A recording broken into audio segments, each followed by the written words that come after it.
lebih ketat absorpsinya, selektivitas usus bayi meningkat, protein kompleks antibodi tidak dapat masuk lagi kecuali dicerna menjadi asam amino. Dicerna terlambat kalau itu ada minggu pertama. Kemudian antibodi umumnya terbatas, antibodi bukan antigen. Vaksin menjadi diperlukan. Vaksin modern bukan lagi virus atau bakteri yang dilemahkan, namun berupa bagian dari dinding sel yang bersifat antigenik, yaitu glikoprotein, misalnya pada vaksin meningitis. Oke, jadi sekarang modern industri vaksin, Bapak Ibu sekalian. Kalau dulu ini basil, kita lemahkan, kita suntikan. Sekarang bukan lagi. Tapi ini Bacillus ini dimatikan. Ya. Setelah dimatikan, digerus, hancur. Setelah digerus, disentrifuge, sehingga ketemu bagian dari dinding sel saja yang kita ambil. Ya. Kemudian disuntikkan pada tubuh kita. Tapi karakter dari dinding sel ini harus bersifat antigenik. Artinya menstimulasi penghasil antibodi dalam tubuh kita. Jadi tidak basil yang utuh, sudah bagian kecil, dan ini pun harus dipurnikan. Makanya saya repot kalau saya harus mengharapkan ini sangat-sangat kecil dan sangat-sangat murni. Jadi komponen dari dinding sel saja. Jadi kalau basil itu misalnya ada glikoproteinnya, ini diambil satu proteinnya. Jadi industri vaksin itu mesti mengambil virus atau kuman yang membuat penyakit, kemudian diperbanyak. Setelah itu dimatikan. Setelah dimatikan, digerus sentrifuge, puter sampai ketemu glikoproteinnya itu volumenya berapa, bertingkat itu, dikasih buffer lagi sampai sekian mikrogram, baru dikasih buffer, baru dibagi-bagi para dokter. Itu vaksin. Dari satu kontainer yang begitu besar, 1 kuintal, paling hanya dapat berapa gram untuk vaksinnya itu. Saya bisa ceritakan yang ini, saya akan lanjutkan berikutnya. Penyakit di sekitar kita. Nah ini ada cacar, ada TBC, ada polio, ada MAM, ada dysentery, hepatitis A, B, C, meningitis, di radang otak. Saya bersedia divaksin di dunia lagi. Ya agak gundul nih, pasti dari sesuatu tempat. Ya. Saya itu terasa sakit Pak dokter, itu ternyata setelah saya terasa 5 hari deh, setelah divaksin. Pas baru divaksin tenang-tenang aja, ya agak sakit, agak ya. 5 hari, gokil juga ini. Kesenggol teman, jangan senggol-senggol, agak sakit ini. Jadi vaksin ini meningitis, radang otak, rabies, anjing gila, influenza, demam berdarah. Demam berdarah dibuat juga vaksinnya ini. Karena saya berkunjung ke Belgia lagi buat vaksin demam berdarah. Jadi ibu dan bapak sekalian, vaksin ini menjadi sesuatu yang sangat penting. Karena apa? Contoh meningitis saja. Orang bertanya, vaksin kenapa meningitis gak diproduksi saja oleh bangsa kita? Supaya sosok banyak vaksin, gitu kan maksudnya vaksin. Oh, berupa dana tidak. Penyakit meningitis itu tidak ada di negara kita. Yang kena meningitis itu ada orang Afrika, orang Kanada, kena meningitis di sana. Saya mau bersenggol-senggolan di Ka'bah nanti dengan orang seluruh dunia. Maka saya harus divaksin supaya saya kebal. Di kampung saya, walaupun saya sukanya belum ke sungai, nggak ada meningitis itu. Nah ini sebuah gambaran pada ibu bapak sekalian. Jadi kita tidak punya pabriknya. Karena apa? Indonesia tidak punya.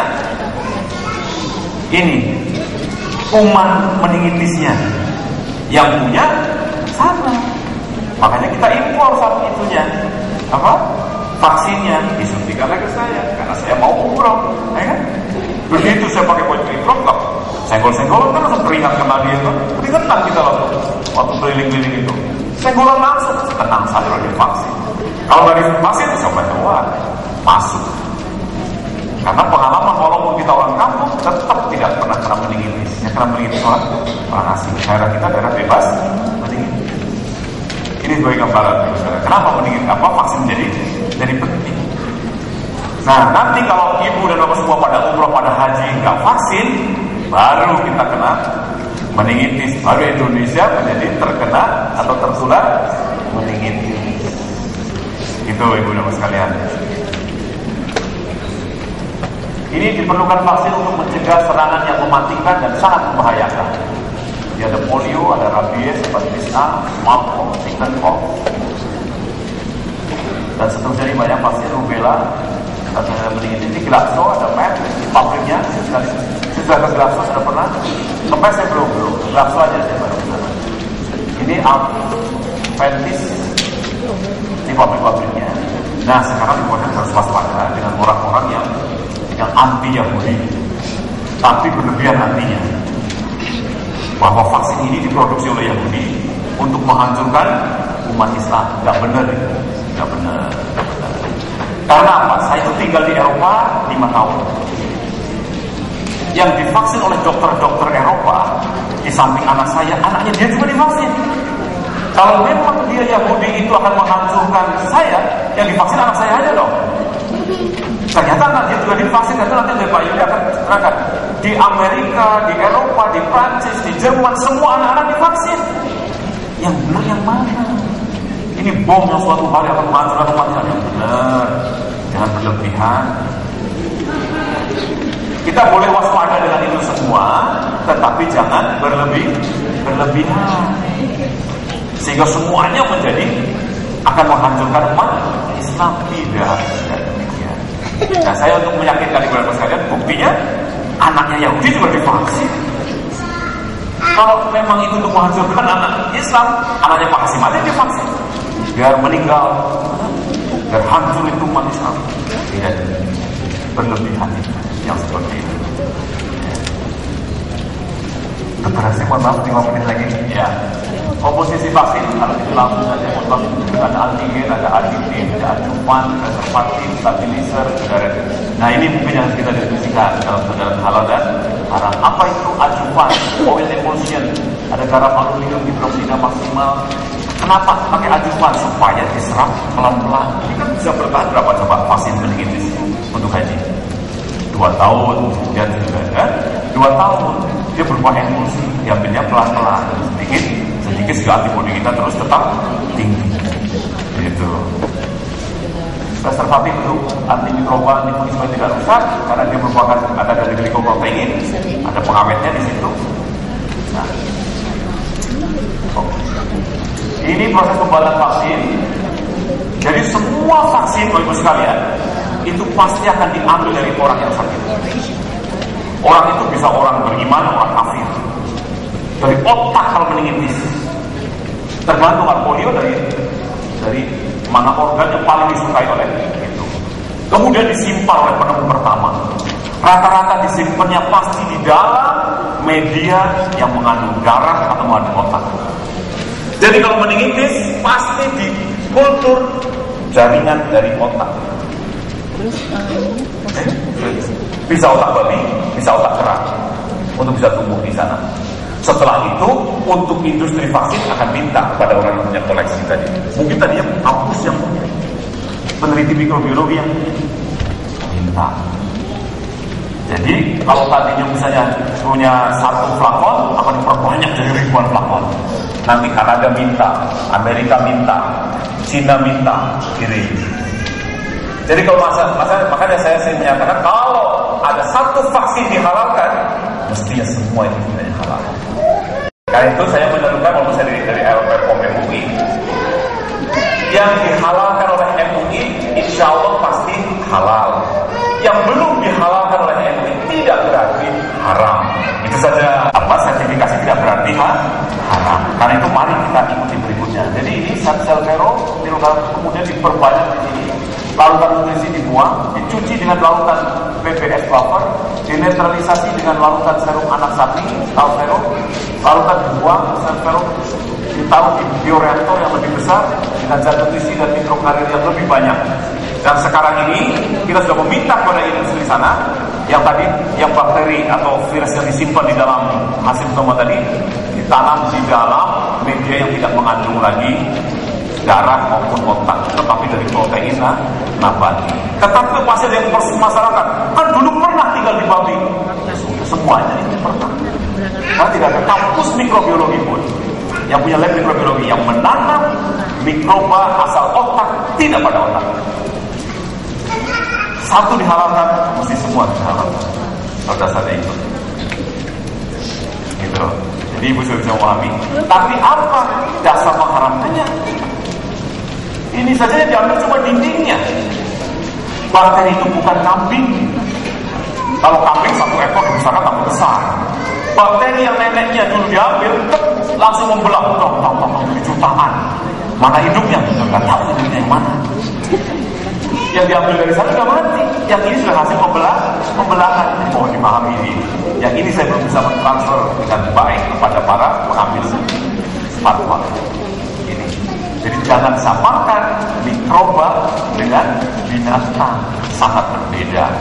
Yang kedua, vaksin itu bukan dimakan seperti daging. Padahal sakit. Jadi hal-hal itu tentang makanan loh, bukan suntik menyuntik. Dan ini darurat keadaannya untuk mencegah. Bahkan proses produksi vaksin dan penyiapan media dan seterusnya paling tidak 6 bulan sampai ini terjadi final product inaktivasi. Kalau memang itu vaksin yang masih aktif, tapi yang sekarang sudah dinding bakterinya tadi. Jadi jangan khawatir ibu akan sakit dan sebagainya. Jadi yang sekarang membuat kita demam atau agak sakit karena antigen sedang menstimulasi tubuh kita masih antibodi, temperatur agak naik sedikit. Pembuatan sel lain ini ada ginjal kerang, embrio ayam, embrio kelinci, embrio manusia. Bolehkah membuat suatu sel atau sel lain dari embrio manusia untuk media membuat vaksin atau obat? Sudah kelewat dulu semua pakai ini. Induknya semua dari sana. Ada 3 sel lain yang mendominasi pasar sekarang ini. Ada WI38 produksi Wistar Institute dari Philadelphia dikembangkan oleh Dr. L dari tahun 62, berasal dari sel paru embrio perempuan berusia 3 bulan yang mengalami aborsi. MCR5 produk Medical Research Council Inggris tahun 66, berasal dari sel paru embrio laki-laki berusia 14 minggu yang sengaja diabsorpsi oleh ibunya karena alasan kejiwaan. Kemudian PRC6 dibuat Dr. Alex van der Eck dari retina embrio berusia 18 minggu yang sengaja diabsorpsi oleh ibunya. Ini asal mula mikroba membuat vaksin.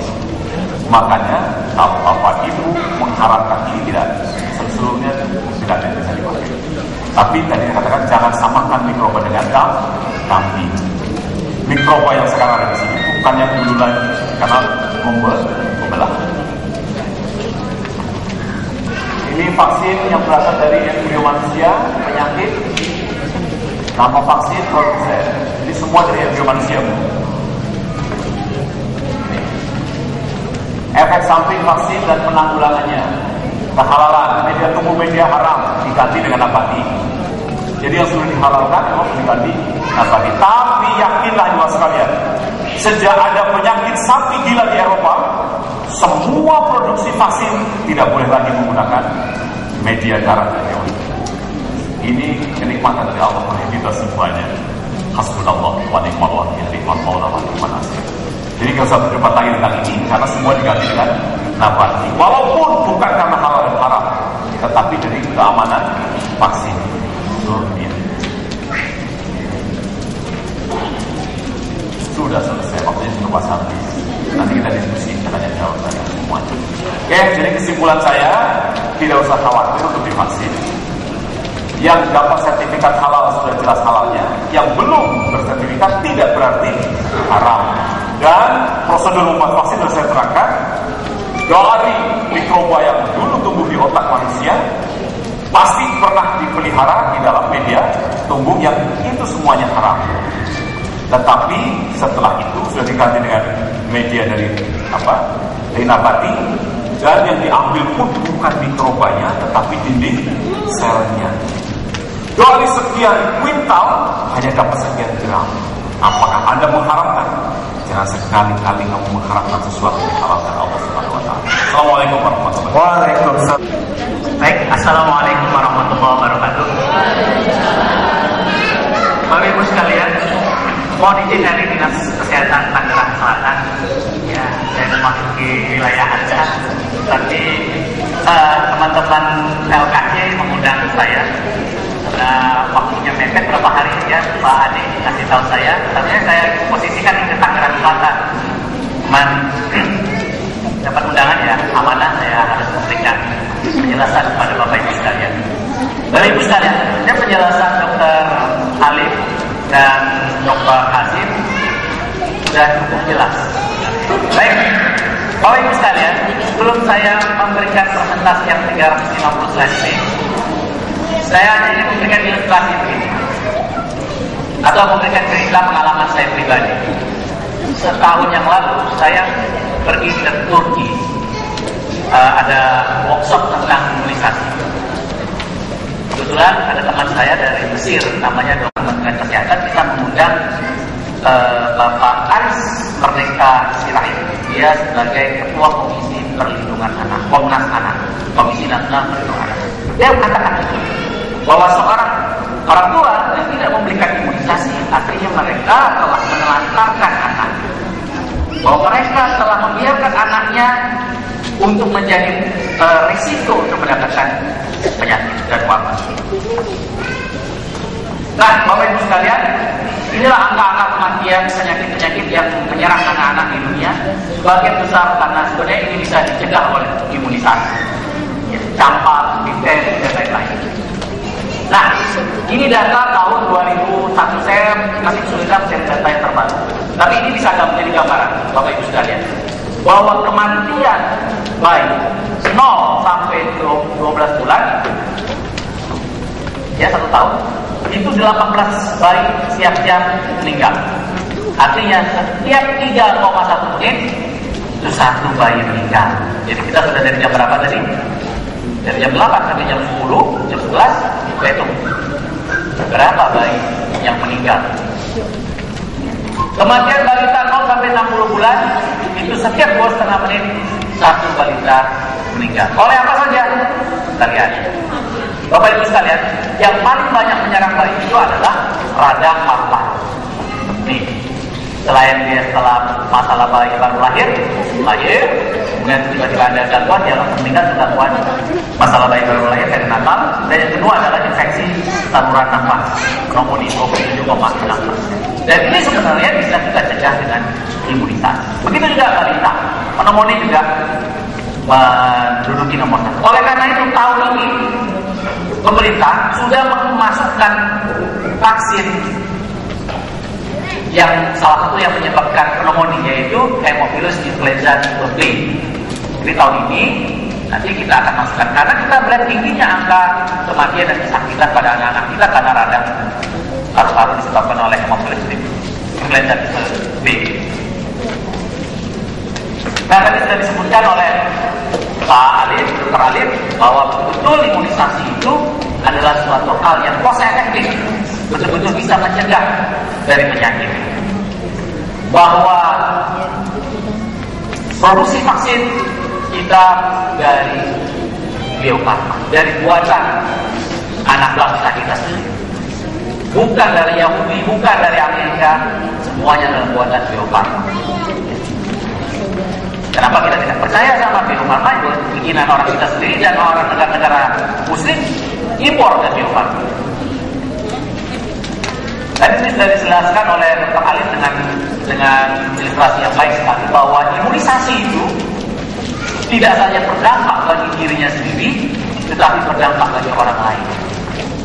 Misalnya dari 200 ini ada 2-3 yang tidak imunisasi, 2-3 itu bisa terlindungi oleh orang-orang yang sudah imunisasi. Tetapi jangan salah, yang 2 dan 3 tidak imunisasi itu juga bisa potensi dia akan menyebarkan virus, menyebarkan penyakit. Jadi ada kejadian juga di Madiun. Ketika waktu kami melakukan pencegahan penanggulangan wabah difteri di Madiun, jadi ada seorang bapak tidak ada mau imunisasi anaknya. Dia bilang, Pak, hak asasi kami, anak kami tidak diimunisasi. Hak asasi kami, benar kan jawabannya? Benar ya, hak asasi kami ya. hak asasi kami tidak diimunisasi. Benar, jawaban itu 100. Terus Pak Lurahnya, Pak Kadesnya juga pinter. Dia bilang, benar Pak, itu hak asasi Bapak, anak Bapak tidak diimunisasi. Tetapi hak asasi kami untuk sehat. Kalau seandainya anak Bapak menularkan penyakit karena anak Bapak tidak diimunisasi, maka Bapak mau bertanggung jawab atas anak-anaknya tertular? Hak asasi kami dong. Kalau begitu, hak asasi seseorang bertemu dengan hak asasi orang banyak, apa solusinya? Solusinya bilang Pak Kades, kata Pak Kades, oke, kami hormati hak asasi Bapak, anak Bapak tidak mau diimunisasi, tapi Bapak juga menghormati hak asasi kami supaya tidak tertular penyakit. Silakan Bapak pindah ke hutan, karena di hutan tidak ada orang.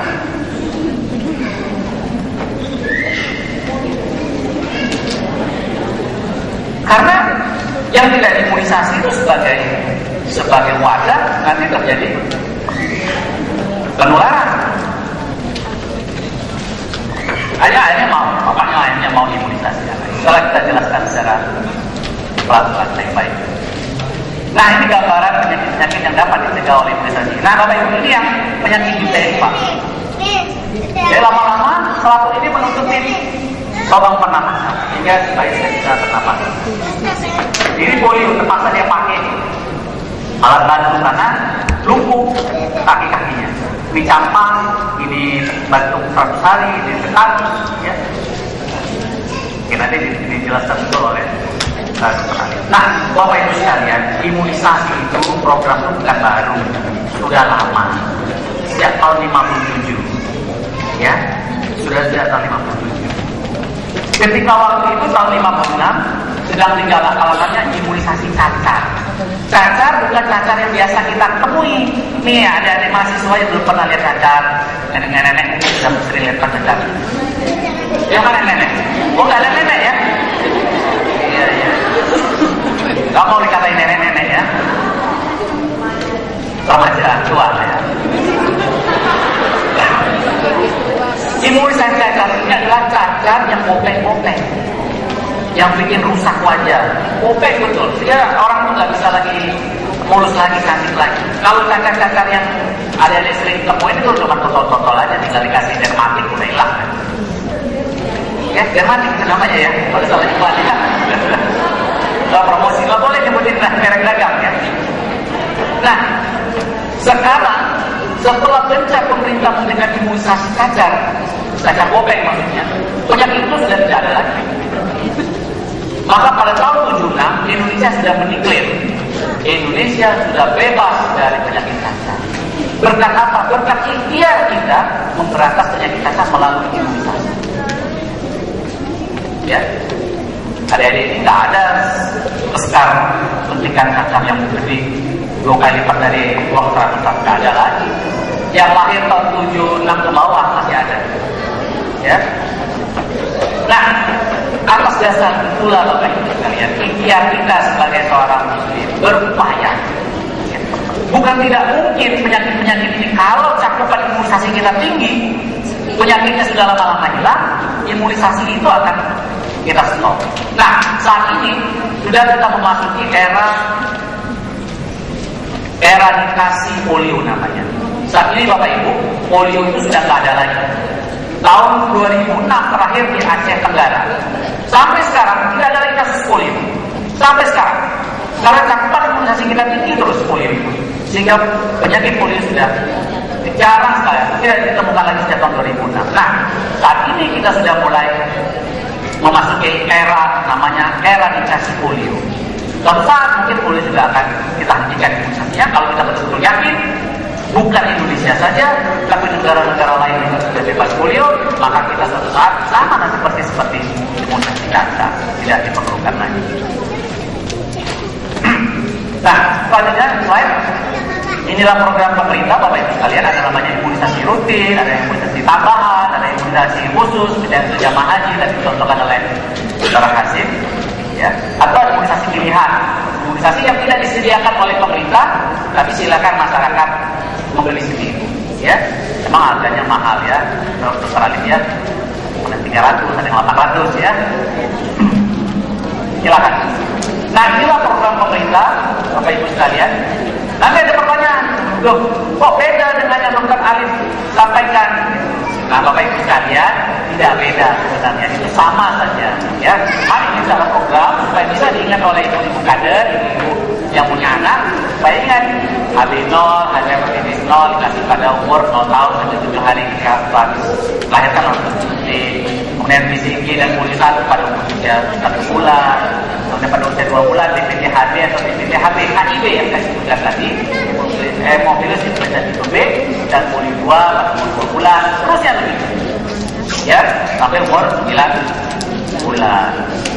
Terus ada pertanyaan, loh, anak saya umurnya 1,5 tahun, belum pernah tuh disuntik DPT-HB 3, baru 2 kali disuntik, boleh nggak disuntik? Boleh.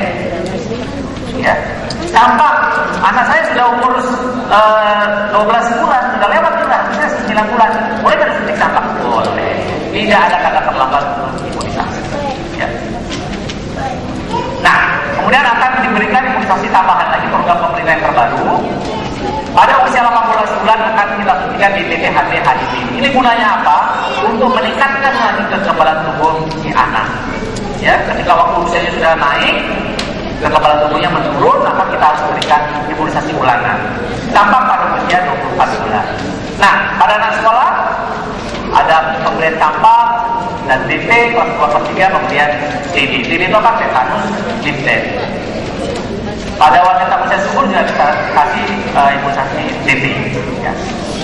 Nah, ini saya bilang tadi Bapak Ibu sekalian, kalau seandainya cakupan imunisasi kita tinggi terus, kemudian penyakitnya menurun, lama-lama imunisasi akan kita stop.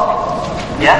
Tapi selama cakupan imunisasi kita rendah, penyakit kita masih banyak, maka imunisasinya harus betul-betul kita galakkan. Terutama kalau seandainya ada kehilangan kepercayaan masyarakat, ya, maka akan bisa terjadi kejadian luar biasa. Nah, Bapak Ibu sekalian, saya mengkhawatirkan sekali informasi-informasi yang tidak benar yang beredar di masyarakat, baik itu melalui buku-buku maupun dari Facebook, Twitter yang tidak bisa dipertanggungjawabkan. Saya khawatir betul ibu-ibu termakan di sini. Maka jalan satu-satunya adalah bertanyalah kepada ahlinya. Merasa tadi kita bilang, ya, bertanyalah kepada ahli. Jangan bertanya kepada orang yang bukan ahli. Ya. Karena kalau kita bertanya kepada orang yang ahli, maka kata Rasulullah, tunggulah kehancurannya. Ya. Seperti ini, kalau kita percaya kepada orang yang bukan ahli, tunggulah wabahnya. Nanti terjadi wabah. Nah, Bapak Ibu sekalian, imunisasi itu betul-betul berkorelasi, berhubungan erat dengan penyakit. Kalau imunisasinya meningkat, maka penyakit juga akan menurun. Sejak tahun 1980, penyakit difteri itu hampir 100.000.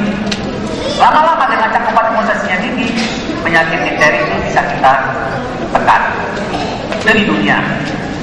Kemudian batuk hari ini, begitu juga. Ketika cakupan imunisasinya tinggi, maka penyakitnya juga dikurangi. Nah, bagaimana di Indonesia?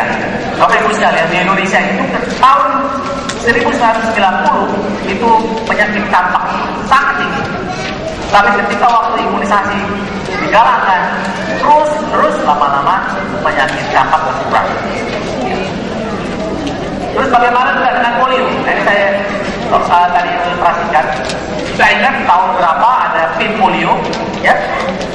Tahun 2000 berapa? Boleh 2000 sekian lah gitu ya. Itu kan ada pin 1, pin 2, pin 3, pin 4, inilah ibu-ibu sekalian, ya, berkat kerjasama ibu-ibu sekalian kita menggalakkan pin polio waktu itu, maka virus polio itu lama-lama sudah tidak ada lagi. Habis sudah. Nah, terus habis sudah. Tidak ada lagi sampai lagi. Ini membuktikan betul imunisasi itu betul bisa mencegah penyakit tertentu. Nah, ini anak yang kena polio. Nah, kalau sudah anak sudah begini, tidak bisa diapa-apain lagi. Cacarlah dia semua.